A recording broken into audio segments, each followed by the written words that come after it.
কথা নবকান্ত চেতিয়া আৰু আবৃত্তি গাৰ্গী মাক্সি বৰা। অন্তত দুই এটা কবিতা। প্ৰতিটো হেমন্তই স্বৰ্ণাভ নহয়, যিদৰে সক্ষম নহয় প্ৰতিজন পুৰুষ। অন্যথা পুৰুষ মাত্ৰেই ভৰুণ পথাৰ, প্ৰতিখন পথাৰেই বীৰ্যমান পুৰুষ।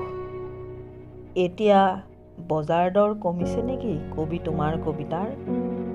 কোনো কথা নাই, সকলো কবিতাই সুখপাঠ্য নহয়, অকপট নহয় যিদৰে সকলো কবি।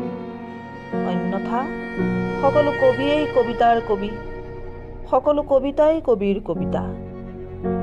এনেকৈও ভাবি চাব পাৰা, সকলো কবিতাই স্বল্পায়ু নহয়, যিদৰে ভিন্ন জীৱন। নহ'লেতো জীৱনৰ হাত ধৰি সুখৰ পৰা দুখলৈ কবিতাৰ প্ৰয়োজন।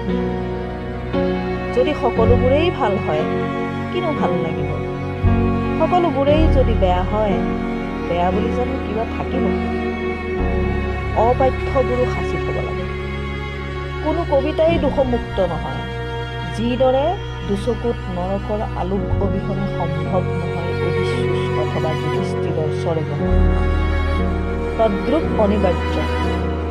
অকবিৰ হাততো কিঞ্চিত কবিতাৰ স্বত্ব, উৎকৃষ্ট কবিতাৰ হাততো স্বৰ্গ আৰু নৰকৰ দিন আদৰিত। তোমাৰ জ্ঞাতব্য মাথো ইমানেই, স্ৰষ্টাতকৈও সৃষ্টি নহয়। যিদৰে শস্যৰ মানুহে আনকি ঈশ্বৰো মানুহৰ সন্তান।